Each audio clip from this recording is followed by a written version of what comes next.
পরিবেশটা অনেক সুন্দর, এখানে একটু নামা যাক। এই তুই আমাকে কোথায় নামালি? এখানে তো পানি খাদা মাটি, শরীরটা আমার নষ্ট করে দিলি বেয়াদব। এই একটা ফোন দেখা যায়, ফোনটা মেরে দেই। হ্যাঁ, দোস্তর সাথে ধরা খেয়ে গেলাম। ফোনটা তো, সরি দোস্ত, আমার ভুল হয়ে গেছে, আমাকে ক্ষমা করে দিস। যা, তোর ফোন নিয়ে যা। এই গরমে তোর শরীরটা ভিজে গেছে, দে তোর নেকড়াটা, শরীরটা একটু মুছে নিই। হ্যাঁ, খুব সুন্দর করে ভালো করে মুছে নিই, শরীরটা অনেক ঘেমে গিয়েছে। আহ, আরে, শরীরটা খুব সুন্দর করে ভালো করে মোছা হয়ে গেছে। ধর ধর নেকড়া, তুই নিয়ে যা। কি রে, তুই আমাকে কি করলি? খালি দিয়ে শরীরটা মেখে দিলে, বেয়াদব, তোকে ছাড়ছি না। এই দোস্ত, দে লিকুইডটা ডাল, কাপড় চোপড় পরিষ্কার করে নি। হ্যাঁ দোস্ত, তুই কি করলি? এটা কাপড় চোপড় সব খালি দিয়ে মেখে দিলে, এটার ভিতর কি?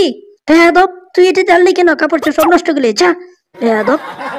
দোস্ত জলদি করে নাম। হ্যাঁ, কিরে কিরে, তুই কি করছিস? আমার হাতে পাড়া দিয়ে নামছিস, এটা কেমন কথা? কিরে দোস্ত, কেমন করলি? এ কেমন অবস্থা? তুই আমাকে